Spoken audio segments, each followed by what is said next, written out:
I'm Amelia Reynolds, 29, and the piercing sound of fraud alerts jolted me awake at 2 in the morning. My heart raced as notification after notification flooded my phone, unauthorized transactions, draining my account. Instinctively, I reached for my purse, finding my wallet missing. Then I heard its shuffling sounds from the kitchen. I crept down the hallway and froze in disbelief. There was my brother Tyler, rummaging through my purse, my credit card clutched in his trembling hand. That was just the beginning of a family betrayal that would tear us apart and change everything I thought I knew about my own flesh and blood. Before I dive into this nightmare, drop a comment letting me know where you're watching from. Hit that like and subscribe button if you've ever had to deal with family drama that pushed you to your breaking point. Trust me, this story will make you question just how far family loyalty should really go. Growing up, I was always the responsible one. While other kids blew their allowance on candy and toys, I saved mine meticulously in a pink piggy bank my father gave me for my 8th birthday. That disciplined approach to money followed me into adulthood, leading me to a successful career as a financial analyst at Meridian Partners, one of Boston's top investment firms. I had built a life I was proud of: a comfortable apartment in Brookline, an emergency fund that could cover 6 months of expenses, and retirement savings that were well ahead of schedule for someone my age. Then there was Tyler, my younger brother by 2 years, the golden child, the charmer, the one who could talk his way out of anything with his quick wit and dimpled smile. He was the life of every party, everyone's favorite, especially our mother's. But beneath that charisma lay a darker reality that had emerged in his late teens, an escalating addiction that had swallowed up his potential and repeatedly derailed his life. "What the hell are you doing with my card?" I hissed, trying to keep my voice down despite the rage bubbling inside me. Tyler flinched, nearly dropping the plastic card. His eyes were bloodshot, pupils dilated, and a thin sheen of sweat glistened on his forehead despite the apartment being relatively cool. "Jesus, Mia, you scared me," he said, using the nickname I'd outgrown years ago. I needed some gas money. My car's on empty, and I've got that job interview tomorrow, remember? The lie slipped from his lips so smoothly that for a split second, I almost believed him. Almost. But at 2 in the morning, with my card hidden in his palm rather than asking me directly, "Give me my card. Now." I extended my hand, trying to steady the tremor in my fingers. Instead of complying, Tyler took a step back, clutching the card tighter. "Come on, sis, it's just $50. I'll pay you back on Friday when I get paid from the moving gig." Another lie. There was no moving gig. The only consistent job Tyler had held in the past 3 years was manipulating our mother into believing he was just one opportunity away from turning his life around. "Tyler, my phone just lit up with fraud alerts. It's not $50. Hand it over now, or I'm calling the police." The threat hung heavy in the air between us. His expression darkened, the familiar charm replaced by something harder, more desperate. "You wouldn't call the cops on your own brother. Try me." He lunged forward suddenly, attempting to push past me toward the door. I reacted instinctively, grabbing his wrist. The struggle was brief but intense. Tyler was taller and stronger, but I had determination and sobriety on my side. We crashed into the kitchen table, sending a vase of flowers toppling to the floor. In the chaos, I managed to pry the card from his fingers. "I'm calling Mom," I said, breathing heavily. Tyler's face fell, genuine fear replacing his anger. "Mia, please don't. Please. She doesn't need to know about this." But I was already dialing. This wasn't the first time Tyler had stolen from me, but it would be the last. 3 months ago, I'd reluctantly agreed to let him stay with me after his latest eviction, another in a long string of housing disasters. Our mother had begged me, her eyes welling with tears. "He just needs a stable environment, just until he gets back on his feet. Please, Amelia, he's your brother." Against my better judgment, I had said yes. Now I was paying the price literally. "Mom's going to hear exactly what you've been up to," I said as the phone rang. "This ends tonight." Patricia Reynolds answered on the 3rd ring, her voice thick with sleep. "Amelia? What's wrong? It's the middle of the night." You need to come over, now. It's about Tyler. Is he hurt? The immediate panic in her voice said everything about where her priorities lay. No, but my bank account is. I hung up before she could ask more questions. Tyler slumped against the wall, sliding down until he sat on the floor, head in his hands. You don't understand what it's like, he mumbled. You've always had everything together. You've never struggled a day in your life. I laughed bitterly at the absurdity. Never struggled? I've been working 60-hour weeks while you've been stealing from me in my sleep. It took less than 20 minutes for our mother to arrive, still wearing pajama pants under her hastily donned coat, her silver-streaked hair uncombed. The speed with which she appeared made me wonder if she'd been lying awake, anticipating yet another Tyler emergency. What happened? Mom demanded as she stepped through my front door, her eyes immediately seeking out Tyler, who had positioned himself strategically at the kitchen table, head bowed like a penitent sinner. Before I could answer, Tyler looked up with red-rimmed eyes. I messed up, Mom. I just needed to get my prescription filled. The one that helps with the anxiety, you know. But the pharmacy wouldn't take my insurance, and Mia was asleep, so You stole my credit card, I cut in, unwilling to let him spin the story. And it wasn't for medication. Look at these alerts. I thrust my phone toward my mother, showing the cascade of transaction notifications. $2,000, Mom. Electronics stores, ATM withdrawals, liquor stores, all in the past 3 hours. Mom barely glanced at the screen before turning back to Tyler. Sweetheart, is this true? Tyler's eyes welled with tears. Tears I knew from experience could be summoned on command. I did take her card, he admitted, voice breaking perfectly, but not tonight. I borrowed it yesterday for the prescription, and I must have forgotten to put it back. I swear, Mom, those charges aren't me. The audacity of the lie made my blood boil. That's complete garbage. I literally caught him with the card in his hand 5 minutes before I called you. Mom turned to me with that look I knew all too well, the one that suggested I was overreacting, being the difficult one. Amelia, honey, is it possible you misplaced the card earlier? You've been working such long hours lately, and you're always so tired when you get home. The betrayal hit like a physical blow. I stared at her, momentarily speechless. 3 years after my father's death, and she was still choosing Tyler, still making excuses, still undermining reality itself to protect him from consequences. Are you serious right now? I caught him red-handed, Mom, in the middle of the night, going through my purse. Tyler seized the opening my mother had given him. I heard a noise and was checking if someone had broken in. That's when I found your purse open on the counter. I was putting it back where it belongs. My purse was in my bedroom, I countered. No, it was on the kitchen counter, Tyler insisted. This is exactly what she always does, Mom. She's always accusing me of things. Nothing I do is ever good enough. I watched in disbelief as my mother nodded sympathetically at Tyler. The gaslighting was so blatant it would have been comical if it weren't destroying my life. $2,000, I repeated, my voice rising. That's rent money, Mom. That's my car payment. That's groceries for the month. Mom sighed heavily, placing a hand on my arm. We'll figure it out. Family comes first, Amelia. Your father would want us to stand together through difficult times. The mention of my father, a man who had valued integrity above all else, pushed me over the edge. Dad would be disgusted by this.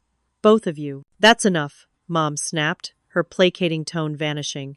After everything we've done for you, this is how you repay us? With accusations and dramatics? Everything you've done for me? I echoed incredulously. I'm the one who's been supporting this family since Dad died. I'm the one who paid off the remainder of the mortgage when the insurance wouldn't cover it. I'm the one who's been giving you money every month while Tyler bleeds you dry. Tyler's expression shifted when our mother looked away, the tears instantly gone, replaced by a smug smile meant only for me. It was a look I recognized from childhood, the one he'd flash when he'd successfully pinned his misdeeds on me. You need to let this go, Mom said firmly. We'll sort out the money, but I will not have this family torn apart over material things. I took a deep breath, steadying myself. Fine. You want to choose Tyler again? Go ahead. But there's something you both should know. I paused, making sure I had their full attention. That account wasn't even mine. The smug look vanished from Tyler's face. Mom froze. What do you mean? She asked slowly. That's my corporate expense account. The card Tyler stole is linked directly to Meridian Partners. Every fraudulent charge he made tonight isn't just theft from me, it's federal wire fraud against my employer. The color drained from both their faces, and for the first time that night, I felt a grim satisfaction. The truth was finally cutting through the fog of enablement and manipulation. You're lying, Tyler whispered. But the fear in his eyes told me he recognized the severity of what he'd done. Call the bank if you don't believe me, I replied coldly. I'm sure they'd be happy to confirm it to the police. Morning light streamed through the kitchen blinds, illuminating the mess from last night's confrontation. The shattered vase still lay on the floor, dried flowers scattered like casualties of war. Tyler had retreated to the guest room after Mom left around 4 a.m., extracting a reluctant promise from me that I wouldn't contact the police, at least until we've had a chance to think this through. I hadn't slept. Instead, I'd spent hours on the phone with the credit card company's fraud department, going through transaction after transaction. The customer service representative's voice had grown increasingly concerned as the list grew longer. Miss Reynolds, there are multiple transactions here going back several weeks. Small amounts at first gas stations, convenience stores, a few online subscriptions. Nothing that would typically trigger our fraud algorithms. My stomach twisted. This wasn't a one-time desperate act. Tyler had been systematically stealing from me for weeks, gradually escalating as he realized he wasn't getting caught. I need to see everything, I insisted. Every transaction for the past 3 months. By the time the sun rose, I had a comprehensive record of Tyler's theft. The total made me physically ill. $7,843.27. Money I was responsible for. Money my company would expect me to explain. The apartment remained eerily quiet. I knew Tyler was awake. I could hear him moving around the guest room, but he was clearly avoiding me. Good. I wasn't sure I could look at him without screaming. I called my bank next, freezing all my personal accounts and requesting replacement cards. While on hold, I checked my wallet again and felt another wave of nausea. My backup cards were missing too, both my personal credit card and my ATM card. A noise from the hallway made me look up. Tyler stood there, dressed in yesterday's clothes, keys in hand. I'm heading out, he mumbled, not meeting my eyes. Where are my other cards, Tyler? He flinched, but quickly recovered. I don't know what you're talking about. My personal credit card and my ATM card are both missing. Did you take those too? Jesus, Amelia, no. Maybe you left them at work or something. He moved toward the door, but I blocked his path. Empty your pockets. This is ridiculous. I don't have time for this. Empty them, or I call the police right now. No more waiting. With obvious reluctance, Tyler turned out his pockets. Nothing but his phone, wallet, and keys. I held out my hand. Your wallet, too. You have no right. Your wallet. Now. Scowling, he handed it over. Inside, tucked behind his expired driver's license, I found exactly what I expected. My personal Visa card. You're unbelievable, I whispered, snatching it back. I was going to return it, he said lamely. Get out. I need to go to work and deal with the mess you've created. As soon as the door closed behind him, I went straight to the guest room. I hated invading someone's privacy, but Tyler had forfeited any right to consideration. What I found confirmed my worst suspicions and revealed new horrors. Tucked in the bottom of his duffel bag were 3 pawn shop receipts. One for a pair of gold earrings. Earrings our father had given me for my college graduation. Another for a vintage watch I'd bought myself to celebrate my first promotion. The third was for a silver picture frame I hadn't even noticed was missing from my living room. My phone rang as I stood there, receipts clutched in my trembling hand. Mom. Amelia. I've been thinking about last night, she began without preamble. I think we all need to take a step back and approach this calmly. Did you know he's been pawning my possessions? I asked quietly. What? No, of course not. But honey, I'm sure there's an explanation. There is. He's stealing from me to fund his addiction. There's no ambiguity here, Mom. She sighed deeply. Look, I know you're upset, but please just let it go. I'll help pay back whatever he took. Family has to stick together. It's not about the money anymore. It's about the violation of trust. And it's not that simple anyway. That corporate card. Yes, about that, she interrupted. I'm sure if you explain the situation to your company, they'll understand. A simple misunderstanding between siblings. The audacity took my breath away. A misunderstanding? Tyler stole nearly $8,000, Mom. And it wasn't just from me. It was from Meridian Partners. Do you have any idea how serious this is? You're exaggerating. I'm sure it's not that much. I have the bank statements right in front of me. Well, regardless, threatening your brother with the police isn't the answer. What would people think? And there it was, the real concern. Not the theft, not my precarious employment situation, but appearances. What would the neighbors say if Patricia Reynolds' son was arrested for fraud? I don't care what people think, I said. And for your information, this isn't going away. The company will conduct a full investigation. There are security cameras at ATMs, Mom, at stores. This isn't something I can just sweep under the rug even if I wanted to. Amelia, please, I have to go. I'm already late for work. I hung up, feeling a strange mix of anger and liberation. For years, I'd bent over backward to accommodate my mother's blind spot regarding Tyler. No more. When I arrived at the office, an email from James Porter, my direct supervisor, was waiting for me. See me immediately upon arrival. My heart sank. The day of reckoning had begun. James Porter's office had always intimidated me. The floor-to-ceiling windows overlooking Boston Harbor, the immaculate desk free of clutter, the single orchid positioned precisely in the corner, it all spoke of a control and precision that I typically admired. Today, it felt like the setting for an execution. Amelia, take a seat. James didn't look up from his computer as I entered. His tone gave nothing away, but the lack of his usual warmth spoke volumes. I sat, hands clasped tightly in my lap to hide their trembling. You wanted to see me? I've received some concerning alerts from finance. He finally looked at me, his expression carefully neutral. There are unusual transactions on your corporate card from last night, multiple ATM withdrawals, purchases at electronics stores and liquor establishments. Care to explain? I took a deep breath. My card was stolen. I've already reported it to the fraud department and frozen the account. I see. James leaned back slightly. And when did you notice it was missing? Last night, around 2 a.m.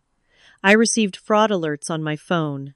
2 a.m., he repeated, and yet the first withdrawal was at 10:45 p.m. That's a significant gap, Amelia. The implication was clear. I should have noticed sooner. My negligence had allowed the fraud to occur. I understand how this looks, I began. Do you? Because from where I'm sitting, it looks like a clear violation of company policy. He pulled out the employee handbook, flipping to a page he'd already marked. Section 4.3. Corporate cardholders are personally responsible for maintaining the security of their assigned cards at all times. Lost or stolen cards must be reported immediately. Cardholders may be held financially liable for fraudulent charges resulting from negligent card security. The room seemed to tilt slightly.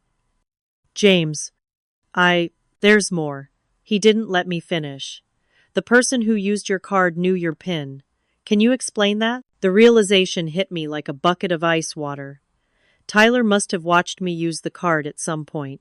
Had been planning this for weeks or months. I can't, I admitted. James sighed, some of his professional facade cracking to reveal genuine disappointment. Amelia, you've been an exemplary employee, one of our top analysts, but this is serious. Corporate funds were misappropriated on your watch. I understand. But a knock on the door interrupted me. Doris Jung from HR entered, followed by Victor Menendez from the compliance department. My heart sank further. "We need to make this formal," James explained as they took seats. Given the amount involved, what followed was the most excruciating meeting of my professional life. Every transaction was scrutinized, every security lapse examined. The questioning was thorough and often uncomfortably personal. "You live alone?" Victor asked at one point. "No. My brother is staying with me temporarily." "And where was your brother during these transactions?" I hesitated, knowing my answer would change everything. He's the one who took the card." The atmosphere in the room shifted perceptibly. "Your brother stole your corporate card?" Doris clarified, pen poised over her notepad. "Yes." "And have you filed a police report?" Victor asked. "Not yet." Why not?" James interrupted, his expression hardening. I had no good answer. Family loyalty sounded pathetic in this context. I discovered it only hours ago. I wanted to address the company's concerns first. "Amelia," James said carefully, "if you're covering for someone, even a family member, that could constitute fraud collusion. The company would have no choice but to terminate your employment and potentially pursue criminal charges against you both." "I'm not covering for him," I insisted, panic rising in my throat. "I fully intend to report it. I just haven't had the chance yet." Victor and Doris exchanged glances. "Here's what's going to happen," James finally said. "You're being placed on paid administrative leave, effective immediately, pending a full investigation. The company will expect a copy of the police report by end of business tomorrow. If you choose not to file charges against the person who stole company funds, we will have to treat this as potential collusion on your part." "I understand," I whispered. "Please turn in your badge and corporate devices before leaving the building. IT will escort you out." The walk of shame through the office was excruciating. Colleagues looked up from their desks, quickly averting their eyes when I caught them staring. Only Stephanie Chen from the research department had the courage to approach me as I cleared out my desk. "What's happening?" she whispered. "Are you okay?" "Not really," I admitted, fighting back tears. Family drama turned professional nightmare. Stephanie glanced around to make sure no one was listening. "Call me later," she said, squeezing my arm. "Whatever it is, you don't have to deal with it alone." As the security guard walked me to the elevator, I saw the whispers and speculative glances following me. By tomorrow, the rumors would be circulating. By next week, I'd be a cautionary tale told to new employees about the consequences of financial negligence. In the lobby, I checked my phone to find 6 missed calls from my mother and a text. "We need to talk about this as a family. Coming over tonight with Tyler. Please be reasonable." Reasonable. As if I were the one being irrational. A cold determination settled over me. No more. No more enabling. No more excuses. No more sacrificing my own well-being to protect someone who had repeatedly shown they would sacrifice me without hesitation. I sent a single reply. "I'm filing a police report tomorrow. Your choice if you want to be there or not." Then I called Stephanie. If I was going to fight this battle, I needed at least one ally. When I arrived at my mother's house the following evening, I immediately recognized the setup.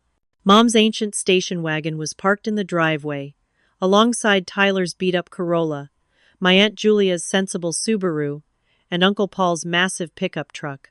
The family cavalry had been summoned. This wasn't going to be a discussion. It was an intervention with me as the target. I nearly turned around, but the thought of returning to my emptier-than-usual apartment, Tyler hadn't come home since our confrontation, was even less appealing. Besides, they needed to hear what I had to say. Mom opened the door before I could knock, her practiced smile failing to reach her eyes. "Amelia, honey, thank you for coming." She attempted to hug me, but I stepped back, maintaining my distance. "Let's just get this over with," I said. The living room tableau was exactly as I'd imagined. Tyler occupying the armchair usually reserved for guests of honor, looking appropriately contrite. Aunt Julia and Uncle Paul on the couch, their expressions a mix of concern and judgment. my cousin Rebecca lingering awkwardly by the fireplace, clearly wishing she were anywhere else. "What is this?" I asked, though I knew perfectly well. Mom took my arm, guiding me to the only remaining seat directly across from Tyler. "We're family, Amelia. We solve problems together. The problem is Tyler stole from me, repeatedly, and now my job is on the line." "We know you're upset," Aunt Julia began in her therapist voice, though her actual profession was real estate. "But we're here to find a solution that works for everyone." I already found a solution. I filed a police report this morning. The room erupted in exclamations. Mom collapsed onto the couch as if physically struck. "You what?" Tyler stood up, color draining from his face. "Mia, how could you?" "How could I? How could you?" "You stole my corporate card, Tyler. Do you have any idea what kind of trouble I'm in?" "I didn't know it was a corporate card," he protested. "I thought it was just your regular credit card." "And that makes it better?" I countered. "It's okay to steal from me, just not from my company?" Uncle Paul cleared his throat. "Amelia, maybe you're not thinking clearly about the consequences here. Tyler has a record already. A fraud charge could mean serious jail time." This was news to me. I turned to Tyler. "A record for what?" Tyler looked away. Mom jumped in. "It was a misunderstanding with a roommate's belongings. Years ago. He's worked so hard to move past it." Move past it by stealing from other people? From family? I couldn't believe what I was hearing. "He's sick, Amelia," Mom said, tears welling in her eyes. "Addiction is a disease. He needs treatment, not punishment." "I agree," I said, surprising them. "He absolutely needs treatment. But that doesn't change the fact that he committed a crime that's affecting my life and career." "We can fix this," Mom insisted. "I took out some money from my savings. It's not the full amount, but it's a start. We can pay back your company. The money isn't the point anymore. The company is conducting a full investigation. There will be consequences regardless of whether the money is repaid." Tyler, who had been uncharacteristically quiet, finally spoke up. "I've been looking into rehab programs. For real this time." His voice had that practiced sincerity I'd heard countless times before. "There's a place in New Hampshire that looks promising. 30-day intensive program, followed by outpatient support. I'm committed to getting better, Mia. I swear." I wanted to believe him. Part of me always wanted to believe him, but I'd seen this performance too many times. "That's great, Tyler. I hope you follow through, but it doesn't change what I had to do today." "Can you withdraw the police report?" Aunt Julia asked. "Surely if you explain it was a misunderstanding." "It wasn't a misunderstanding. It was theft and fraud. And no, I can't withdraw it because my company is now involved. They required the police report as part of their investigation." "So you chose your job over your brother," Mom said quietly. The accusation hung heavy in the air. "I chose reality over enabling," I corrected. "Something this family should have done years ago." Uncle Paul leaned forward, his tone shifting from concerned to confrontational. "Now listen here, Amelia. Family sticks together. Your father would be ashamed to see you turning your back on your brother when he needs you most." The mention of my father ignited something in me. "Don't you dare use Dad to manipulate me. He believed in accountability, in facing consequences.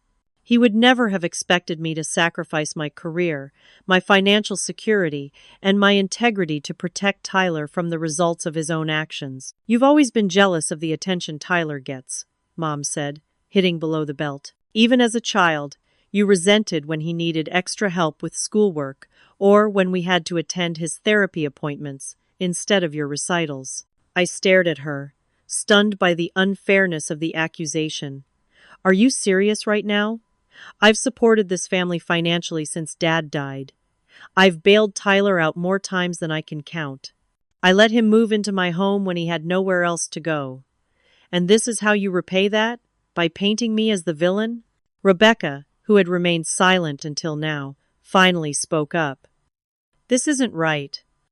Amelia isn't the one who committed a crime here." Mom shot her a warning look, but Rebecca continued. Tyler stole from her. He's been stealing from all of us for years, and we keep making excuses.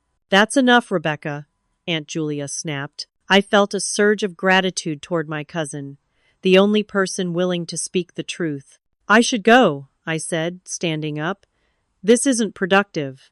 As I moved toward the door, Tyler followed me into the hallway, catching my arm when we were out of earshot of the others. You think you're so perfect, he hissed, his facade of remorse instantly evaporating.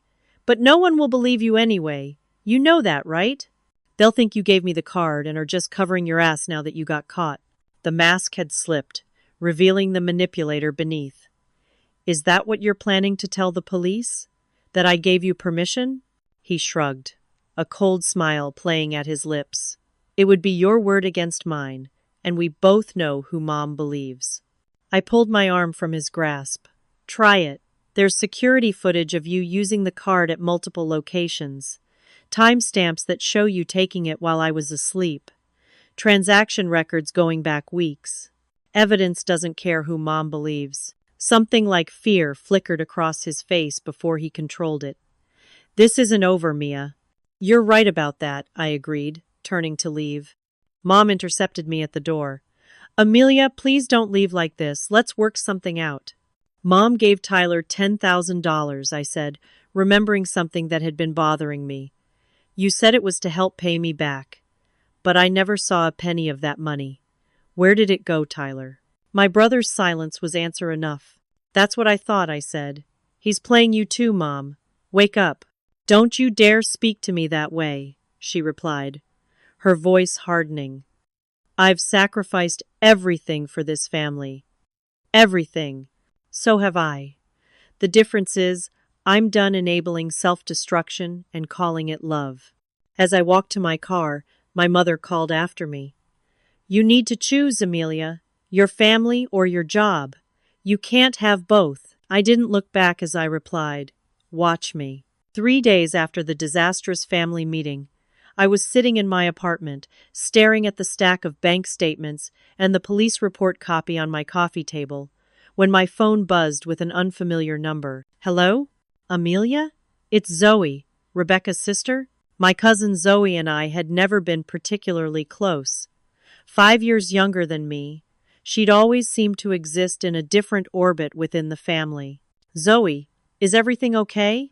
Not really. Her voice was low, as if she was worried about being overheard. I heard about what happened with Tyler.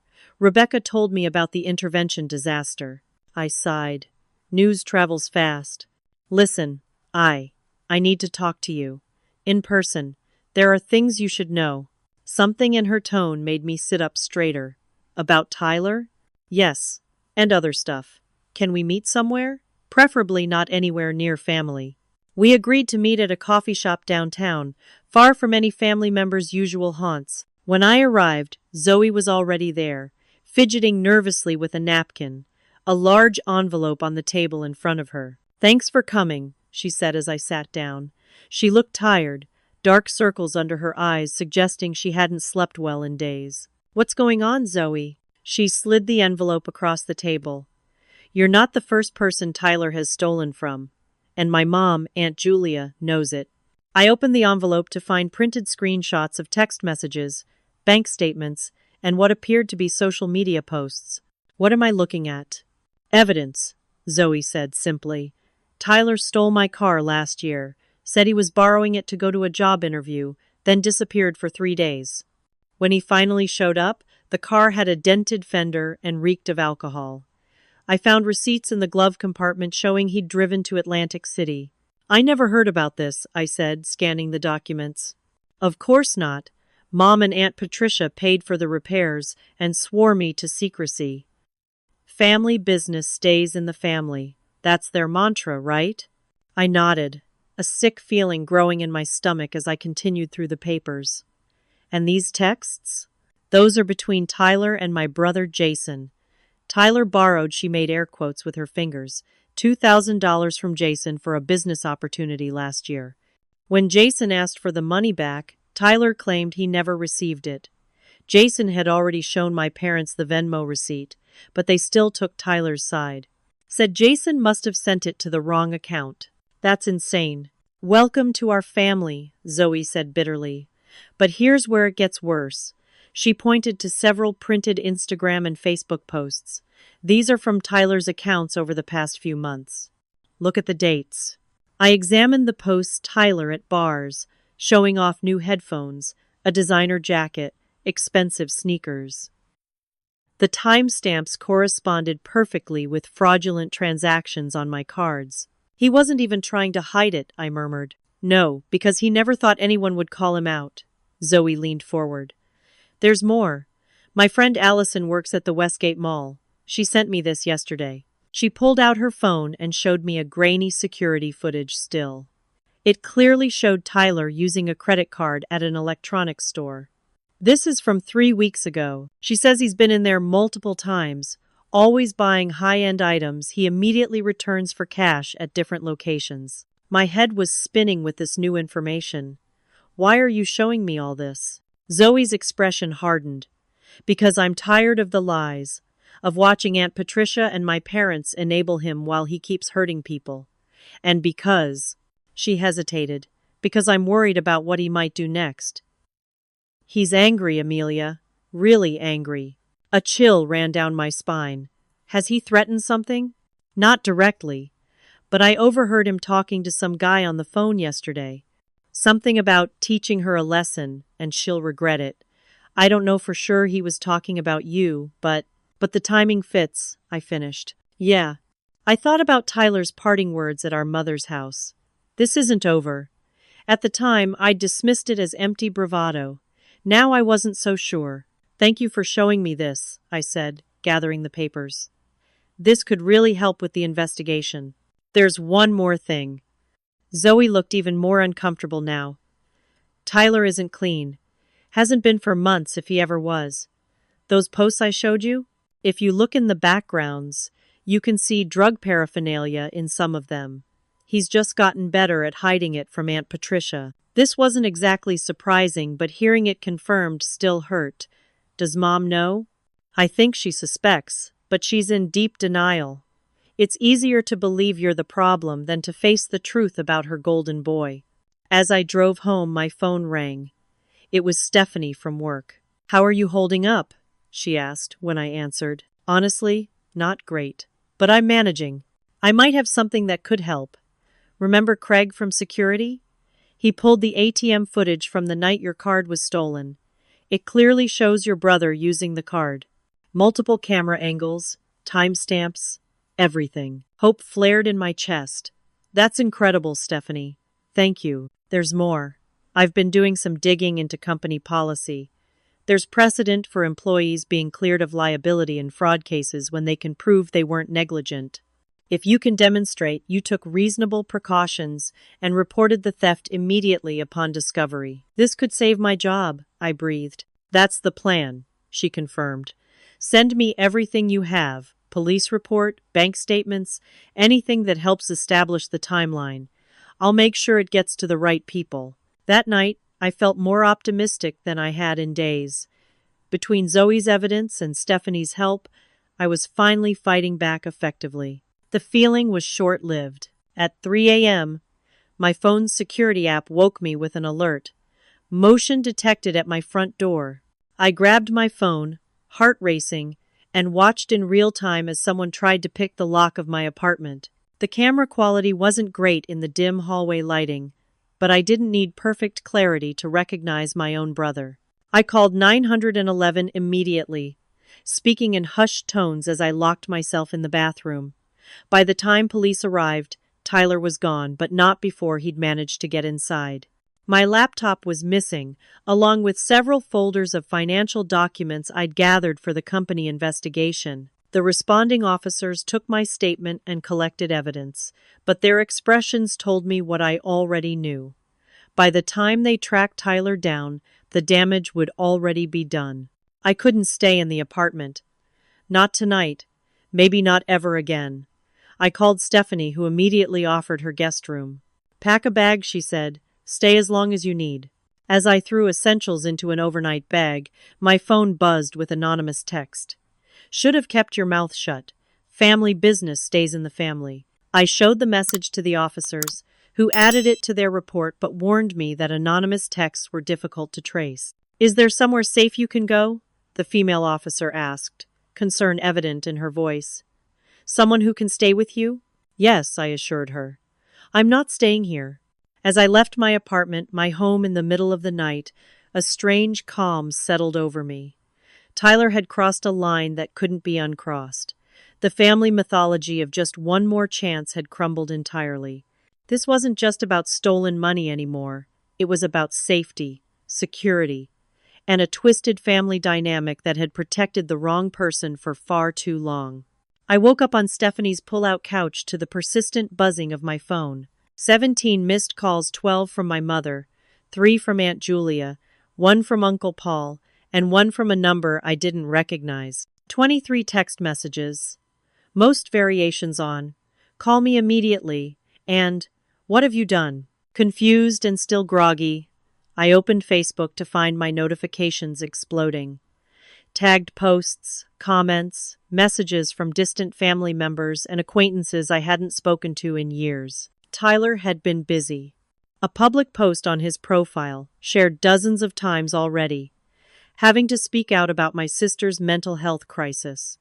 Heartbroken that her paranoid delusions have led to false accusations against me.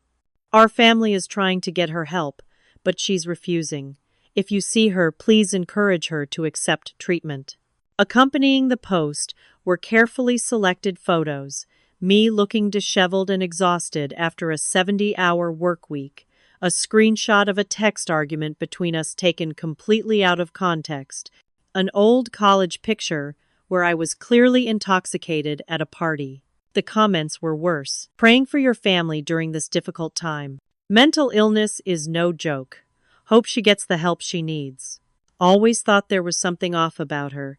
Remember when she freaked out at Thanksgiving 2 years ago? That freakout had been me objecting to Tyler showing up high to our first family holiday after Dad died.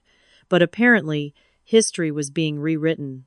My hands shook as I scrolled through more posts.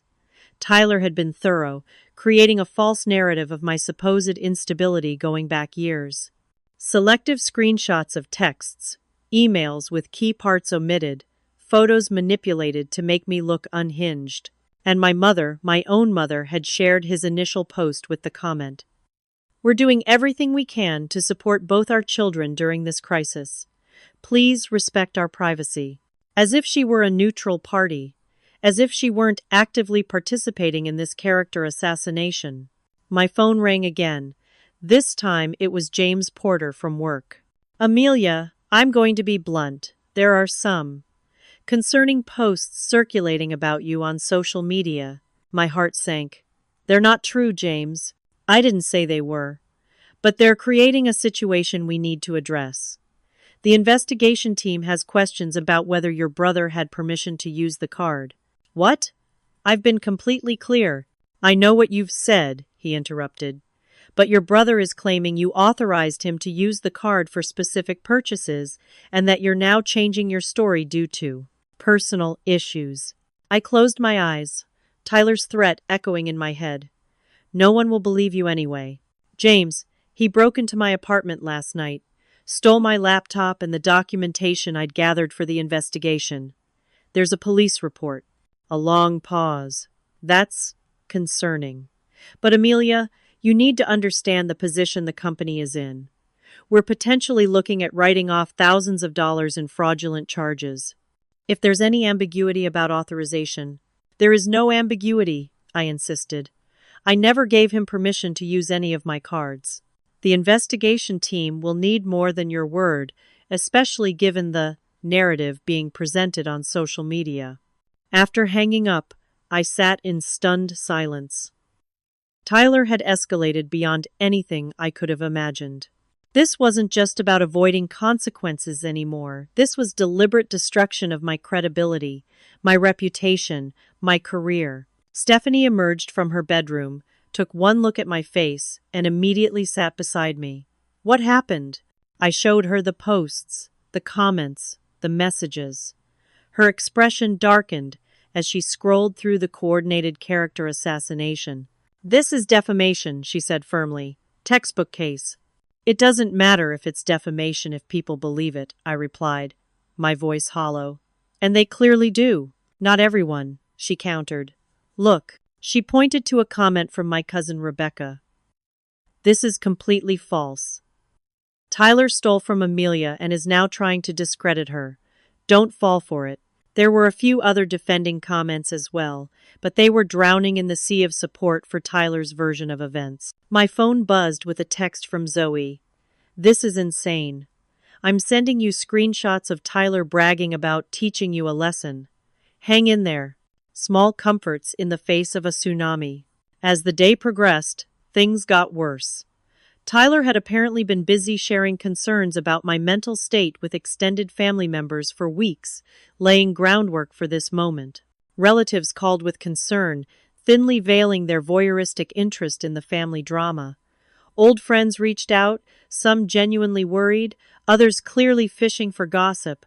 And my mother, the ultimate betrayal, gave an interview to my aunt's church prayer group newsletter about the struggles of parenting an adult child with mental health issues. She never named me explicitly, but the timing made it obvious who she was discussing. Private family stories, some true, many distorted, some completely fabricated, were suddenly public currency. My teenage experimentation with antidepressants after my first boyfriend cheated on me became a history of psychiatric medication. My one panic attack during final exams senior year became ongoing anxiety disorders. By afternoon, I received an email from Meridian's HR department. The investigation had found me partially liable for negligence in safeguarding company assets, resulting in a formal reprimand and a payment plan to reimburse the company for half the fraudulent charges, nearly $4,000 I didn't have. The email closed with a thinly veiled suggestion that I consider whether Meridian Partners remains the right cultural fit given my current personal challenges. In other words, quit before we fire you. I was being pushed out of a job I'd excelled at for 5 years, all because I'd tried to hold my brother accountable for his actions. That evening, as Stephanie and I tried to strategize next steps, Zoe called with news that somehow managed to shock me despite everything else. "Tyler's been stealing from your mom too," she said without preamble, forging checks from her account. "Rebecca found out because she was helping Aunt Patricia balance her checkbook and noticed discrepancies." "Does Mom know?" "She does now. Rebecca showed her the evidence this afternoon. And," Zoe sighed, "she's making excuses, saying he must have been desperate, that if people had been more understanding, he wouldn't have needed to do it." The familiar pattern of enabling, even in the face of being personally victimized, was so predictable it would have been laughable if it weren't so tragic. "There's more," Zoe continued. "Tyler emptied your mom's emergency savings account yesterday. Almost $30,000. Gone. The amount was staggering. How? He'd need her authorization for a withdrawal that large. Not if he has her ID and knows her social security number. Which he does. He's been her helper with financial matters since Uncle Robert died, remember?" I remembered all too well my suggestions that I help manage Mom's finances instead, given my professional background, had been firmly rejected. "Tyler needs the responsibility," she'd insisted. "It's good for his recovery to feel trusted." Now her retirement safety net was gone, along with my job security and reputation. The walls were closing in from all sides. I felt trapped, outmaneuvered by someone who'd spent years practicing manipulation as an art form while being protected from consequences by the very people who should have been establishing boundaries. "What do I do now?" I asked, not really expecting an answer. "Fight back," Stephanie said firmly. "But smarter, more strategically." "How?" She smiled grimly. "By building a case so airtight that even your mother can't deny the truth anymore." The next morning, I woke up with a clarity I hadn't felt since this nightmare began. Stephanie was right. I needed a strategy, not just reactions. I couldn't outmanipulate Tyler. That wasn't my skill set. But I could outplan him. My first call was to a law firm specializing in fraud cases. The consultation fee was steep, but Stephanie insisted on covering it as a loan until you're back on your feet. Edward Collins, a sharp-eyed attorney in his 50s, listened to my story without interruption, occasionally jotting notes. When I finished, he set down his pen deliberately. "You have a strong case for fraud," he said. "Possibly identity theft as well. The break-in adds burglary and potentially stalking charges. What's less clear is how to handle the family dynamics component." Meaning? Meaning that juries and judges, for that matter, can be uncomfortable with family members testifying against each other, especially when there are addiction issues involved.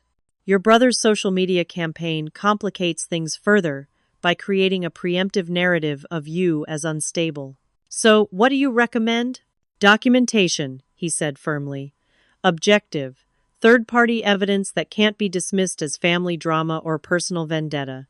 Security footage, bank records. Witness statements from non-family members. Police reports. Time-stamped evidence of the theft that predates any fallout between you." He outlined a comprehensive strategy that would not only build a criminal case but also protect me professionally and personally. It wouldn't be cheap, but it would be thorough. "One more thing," he added as I was leaving. "Get a complete financial audit done. If your brother has been systematically stealing from you, the credit card may just be the tip of the iceberg." He was right. The forensic accountant I hired discovered over $21,000 in theft over the past year alone.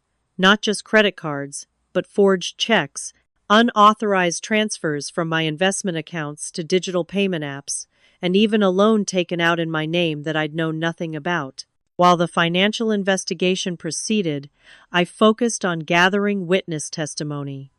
The clerk at the electronics store who remembered Tyler making repeated purchases, the bartender who recalled him using a card with a woman's name, the pawnshop owner who had records of Tyler selling my possessions. Zoe and Rebecca provided sworn statements about Tyler's history of theft within the family. Stephanie documented the workplace impact of his actions. Each piece of evidence strengthened my case and weakened Tyler's counter-narrative.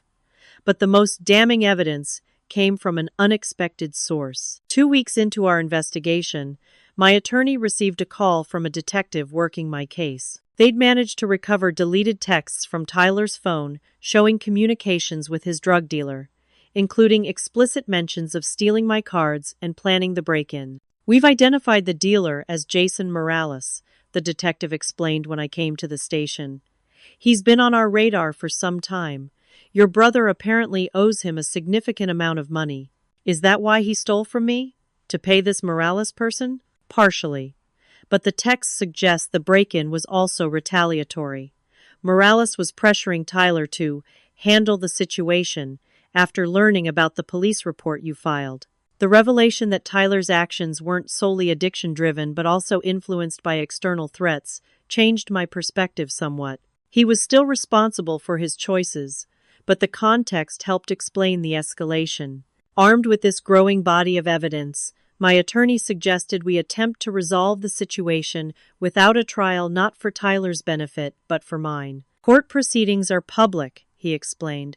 "Your brother's already shown he's willing to air family matters publicly to discredit you. A trial would give him an even bigger platform. Instead, we arranged a meeting with the district attorney's office to discuss potential plea arrangements. Tyler would be offered a deal.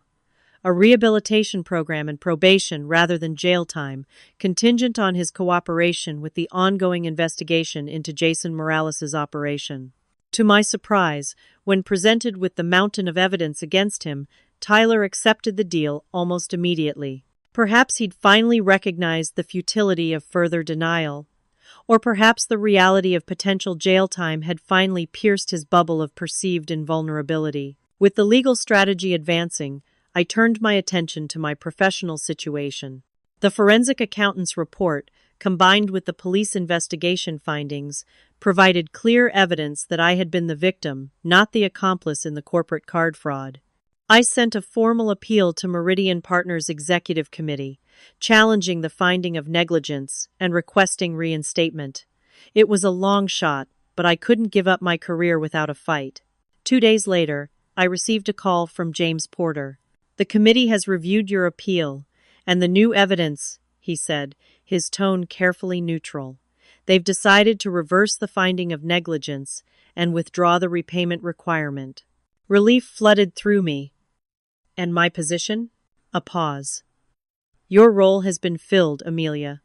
We can offer you a lateral position in the Boston office or a senior analyst role in our Chicago branch with a slight salary increase to cover relocation costs. It wasn't perfect, but it was something. A fresh start might be exactly what I needed. I'll consider both options, I told him. Thank you for advocating for me, James. For what it's worth, he added. I'm sorry about how this played out. The company should have done more to support you through this. As the legal and professional pieces began falling into place, there remained one final, painful task: addressing the family situation. My mother had been notably absent throughout the legal proceedings, neither supporting Tyler nor reaching out to me. According to Zoe, the theft of her savings had finally forced her to confront some uncomfortable truths about her golden child. The revelation about Jason Morales and the threats had apparently been particularly shocking to her. The idea that Tyler wasn't just stealing to fund his addiction, but was entangled with dangerous people had shattered some of her carefully maintained denial. When she finally called, her voice was subdued, stripped of its usual defensive energy. "Can we talk?" she asked simply. "In person?" I agreed to meet her at a neutral location, a park near Stephanie's apartment, where we'd sometimes taken family picnics when I was a child. As I approached our usual spot, I saw her already waiting, looking smaller and older than I remembered. The conversation ahead wouldn't be easy, but it was necessary for both of us. The bench where my mother sat overlooked a small pond. In spring, it would be surrounded by flowering cherry trees, but now in late autumn, the branches were bare, leaves scattered across the pathway like abandoned hopes. She didn't look up as I approached, her gaze fixed on the water's surface. "Mom," I said quietly, sitting beside her but maintaining a careful distance. "Amelia." Her voice was hoarse, as if she'd been crying.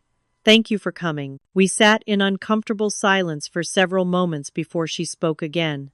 "I owe you an apology," she said finally. "Many apologies, actually." I waited, unwilling to make this easier for her. She needed to find her own words. "I didn't want to see it," she continued. "Any of it.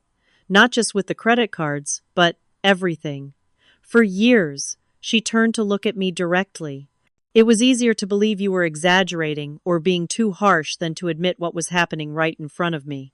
"Why?" I asked, the question that had haunted me for years. She sighed, looking down at her hands that had aged considerably in recent months. "After your father died, I couldn't bear the thought of losing anyone else. Tyler's problems, they scared me. I thought if I just loved him enough, supported him enough, he'd find his way back. But in protecting him, you let him hurt me. Over and over." Yes. The admission seemed physically painful for her. I told myself it wasn't that bad, that you were strong enough to handle it, that you didn't need me the way he did. Her voice broke. "I was wrong, and I'm so sorry, Amelia." The apology I'd waited years to hear landed with less impact than I'd imagined, perhaps because it came too late, or perhaps because I'd already begun healing without it. "The detective told me about the drug dealer," she said. "About the threats. Is that why Tyler broke into your apartment?" "Partly," I confirmed. "But he was also trying to destroy evidence that would implicate him in the fraud." She nodded slowly. "He's agreed to enter the rehabilitation program. 60 days inpatient, followed by intensive outpatient treatment and regular drug testing." A pause. "I won't be paying for it this time.